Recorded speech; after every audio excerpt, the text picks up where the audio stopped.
Fala pessoal do YouTube, beleza? Aqui quem fala é o Zé do canal Senhor dos Fatos, trazendo mais um vídeo para o canal. E hoje estarei falando do lado negro do incrível mundo de Gumball. O que eu ler agora vai ser uma creepypasta que eu achei num site, que eu vou estar deixando na descrição do vídeo. Já vou logo avisando, quem veio a essa página esperando ver episódios perdidos que envolvam cenas assustadores com hiperrealísticos tomadas do cadáver de um garoto. Um episódio perdido que nem mesmo o criador do programa sabe que existe. Esse não é o texto que procura. Antes, porém, de escrever o episódio, seria interessante vocês saberem um pouco da história desse episódio. Bem, acho que vocês já devem conhecer o desenho chamado O Incrível Mundo de Gumball. Um desenho bem recente do Cartoon Network. Sendo do Cartoon Network, você não espera um desenho com temas muito adultos, como são South Park, Family Guy e Os Simpsons. Bem, esse é o novo Gumball. Acontece que, antes de o programa ficar assim, o criador do desenho, Ben Bokert, imaginava roteiros bem próximos ao dos desenhos citados acima. Antes de lançar o piloto, o Kekelet e a equipe reunida por ele para produzir os primeiros episódios já haviam escrito diversos storyboards. São esses os tais episódios perdidos, nada mais do que exemplares de um incrível mundo de Gumball, que por razões que desconheça nunca chegaram a TV, dando espaço a uma versão mais familiar do desenho. Mas o que eu tenho a ver com isso? Um amigo meu, o qual chamarei de Paul, integrava essa equipe de edição. Na verdade, o nome dele era Paulo, mas na hora de pronunciar esse termo, toda a equipe, por não estarem acostumados ao português, o chamavam de Paul, que ele acabou adotando como nome artístico. Como éramos amigos bem próximos, ele me confiou o exemplar dos storyboards, que ele e a sua equipe produzirá. Ele me disse que era só o que tinham sido feito sobre os episódios. Agora, se um vídeo de verdade chegou a ser produzido, isso eu não sei. Ele disse que não. Mas ele não é conhecido como o Paul, o honesto. De qual forma, tudo que eu tenho são storyboards, mas eu garanto a ele que não botaria nenhuma foto deles na internet. Mas como não garanti nada sobre transcrever suas histórias. O episódio começa com os Ratters, a família principal do programa, andando de carro por uma floresta à noite. Não havia qualquer sinalização de civilização por perto, exceto a estrada em que eles estavam dirigindo. Não havia nenhum carro a mais passando pela estrada. Eis que descobrimos o porquê deles estarem ali. Richard, o coelho rosado e gigante, havia seguido as indicações de um mapa astral, achando que fosse o mapa da estrada. Há o uso de humor nos episódios. Antes que perguntem, sim, Richard é tão idiota quanto Homer Simpson. Os Athertons, oficialmente perdidos na floresta, não sabem o que fazer. Até Nicole sugeriu procurar uma cidade onde possam passar a noite, que todos concordaram ser o melhor a se fazer, todos exceto Darwin, que sugeriu trocar de pai. Seria outro momento de humor normal, mas aí você já vê a diferença do desenho da TV. Darwin é um bom rapaz, ele nunca por mais anta que fosse diria algo do tipo. Continuando a viagem, os Attersons logo avistam um sinal de civilização ao longe, uma pequena cidade. Dessas cidades do interior americano. Apenas casas, nenhuma estrutura que tivesse mais de 2 andares. Caminhando um pouco pela cidade minúscula, por sinal, eles encontram uma pousada para passar a noite, ou as noites, já que aquele povoado parecia estar a quilômetros de qualquer outra cidade. Ao entrar na pousada, eles se deparam com a recepcionista, uma senhora idosa. Mas o que mais me chamou a atenção, ela era uma humana. Em todos os episódios de O Incrível Mundo de Gumball, a gente se depara com bananas falantes, gatos falantes, frutas falantes, tem até um amendoim com pernas falantes, para você ter uma ideia. Mas a coisa mais próxima de ser humano era uma personagem que era um queixo virado de ponta cabeça, filmado em live action. Nicole, logo após conseguir um quarto para toda a família, conta a história que a família passou e pergunta se ela pode ajudar. A velhinha disse que seria difícil arranjar ajuda. Não é costume eles receberem visitantes por ali. Gumball, o personagem central, pergunta então por que ela havia aberto uma pousada, se nunca recebia turistas por lá. Antes Antes que ela pudesse responder, Richard interrompe, dizendo que havia visto alguém na janela da pousada, que fica bem ao lado da porta de entrada. A velhinha diz que não era ninguém, e mostra à família o quarto deles, que era apenas uma única cama de casal, sendo que há 5 pessoas e Richard sozinho já ocupava meia cama. A atendente disse que era o único quarto que eles poderiam alugar, pois era o único quarto da pensão. Sem alternativa, eles decidem ficar por lá. Nesse momento, Anaís, a coelhinha pequena, espirra. A atendente se aproxima dela, balbuciando e falando feito um macaco.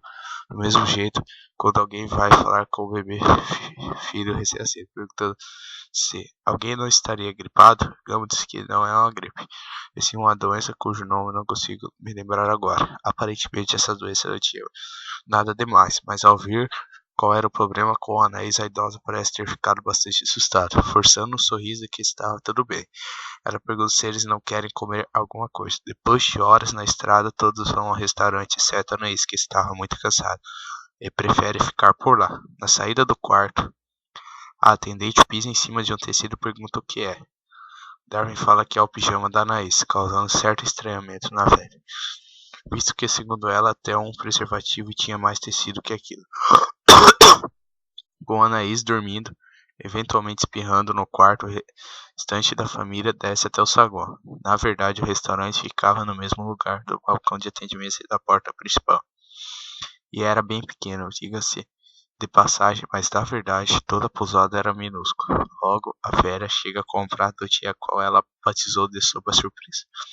A cara não era das melhores, e houve certa relutância de todos em comer a sopa. E veio que surpresa ela trazia, até que Richard finalmente toma uma colherada e aprova a sopa.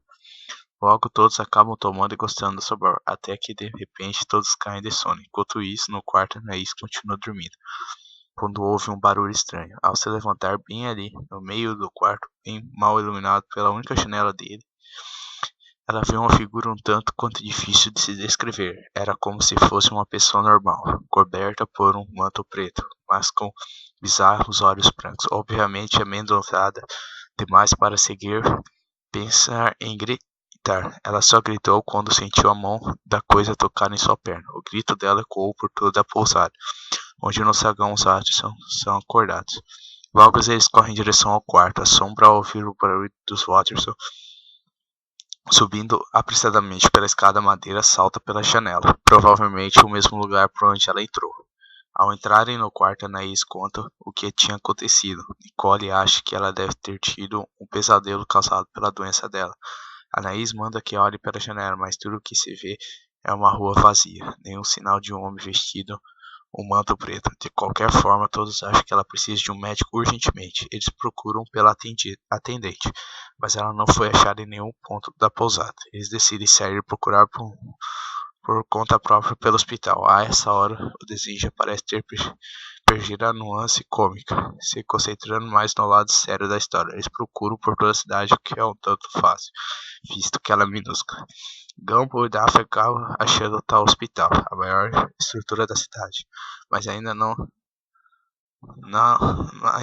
assim também era minúscula. Eles resolvem entrar, mas eles se deparam com uma cena estranha. Apesar de todos estarem acesos, não há ninguém no saguão principal. Nenhum médico, nenhum paciente, nenhum recepcionista.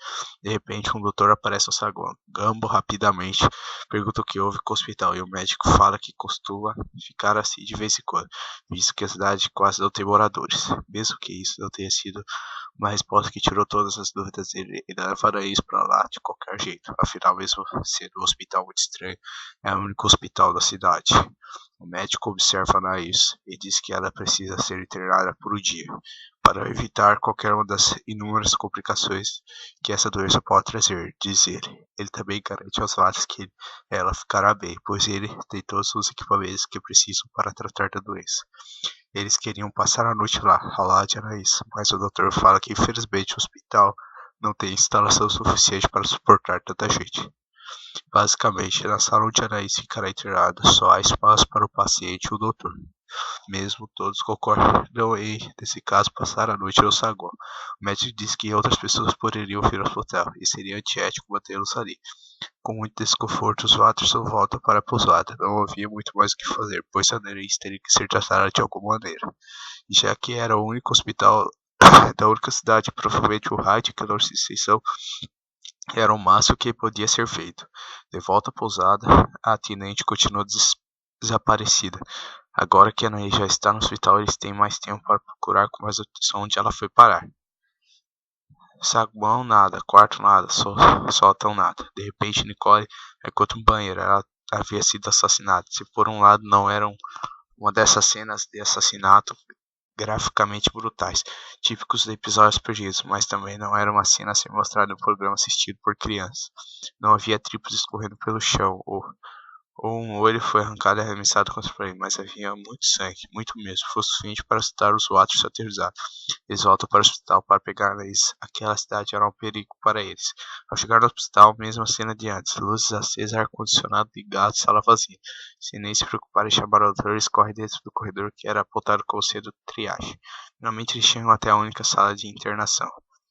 A sala está em condições precárias, quer dizer, não havia rombos nas portas nem baratas andando pelo chão, como uma boa sala de hospital público do Brasil, mas também não havia quase nenhum aparelho, só havia que pedestal de metal onde se prende o soro fisiológico ou sangue, mas em uma coisa o médico acertou, só havia espaço para um paciente, o doutor naquela sala, extremamente nervoso, o Watson começou a procurar freneticamente por todo o hospital. Richard ouve um barulho estranho vindo de trás de uma porta, que não tinha nenhuma placa de identificação. Ao entrarem por lá, os quatro descem uma escada até onde parece ser o porão do hospital. Lá eles encontram a cena, o doutor jazia morto a facadas no chão em uma morte bem parecida da velhinha. Também havia outro homem, eu esqueci de mencionar, o doutor também era humano, só tem humano nessa cidade. A princípio não se conhecia ele, mas uma certa vestimenta que ele segurava na mão causava que ele é que tinha tentado raptar a Anaís, mas o principal estava no centro do porão. Dados uma espécie de maca e presa amarra, estava a Anaís vestindo um desses aventais finos como nos hospitais. Sua boca estava amordaçada por um lenço, e ao redor dele se encontravam umas 3 pessoas, todas trajando os macacões utilizados por infectologistas com máscaras de gás, botas de luvas vedadas. Um deles, provavelmente o líder, portava uma arma na cabeça da pobrezinha. Eles estavam prontos a matar Anaís, mas foram impedidos pelos sustos que a entrada dos soldados causou neles. Nicole, horrorizada, pergunta o que diabos eles faziam. O líder conta que eles iriam matar Anaís porque ela apresentava uma doença contagiosa, a qual ninguém na cidade era imune. Na verdade, é biológica, básica. Ao longo do tempo, as pessoas vão se adaptando à doença e passam tais características à próxima geração. O mundo civilizado estava composto por pessoas que receberam essa característica de reconhecimento dessa doença específica. Embora ainda apresentasse sintomas, ela agiria muito mais branda, só que falávamos do mundo civilizado, mundo com o qual aquela cidade evita contato a tempo. Portanto, aquela doença era letal para seus habitantes. E com a Anaís carregando o vírus por toda aquela cidade, todas as pessoas estavam em risco.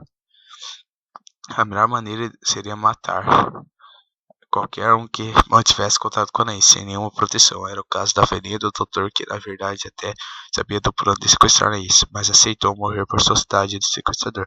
Os carrascos estavam vestindo um macacão especial, portanto eles estavam limpos. Claro, não só a Anaís deveria morrer, como todos os outros. Nicole lembra eles que estão sendo muito radicais e certamente irracionais. O líder mostra o álbum contendo fotos de todos os habitantes da cidade, crianças estão entre eles. A doença de Anaís poderia matar todos eles. Segundo o líder, a vida de uma pessoa não vale a vida de tantas outras. Na verdade, faz sentido. Valia a pena salvar uma pessoa arriscando a vida de tantas outras. Com a morte de Anaís é garantido a segurança de toda a cidade, mas os votos ainda assim queriam salvá-la. Não foi necessariamente uma decisão egoísta. Você deixaria morrer sua filha de 4 anos para salvar pessoas que nem conhece, portanto, sem poder, senão ou não honestas e merecedoras de tal atitude. Mas a sorte estava do lado deles. Um deles descobre que havia um buraco em seu macacão. Sua segurança foi violada. Agora ele era um possível infectado. Em meio à confusão, Nicole aproveita e mobiliza um dos médicos. Richard cai em cima do outro. Gambit dava liberta o Anaís e o outro médico simplesmente correu para fora do porão. Os ratos só fazem mesmo. Eles vão até o carro deles, que ainda tinha combustível, nem pegam as coisas dentro da pousada, então no pé.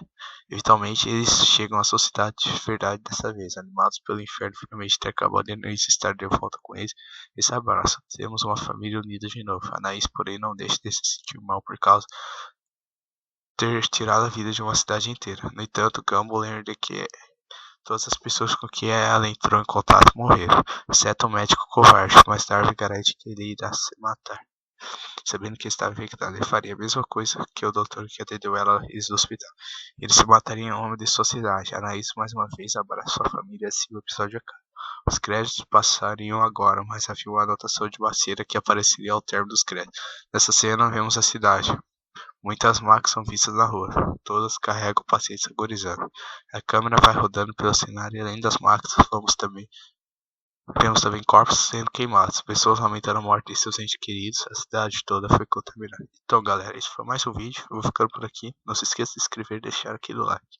Até o próximo vídeo, valeu!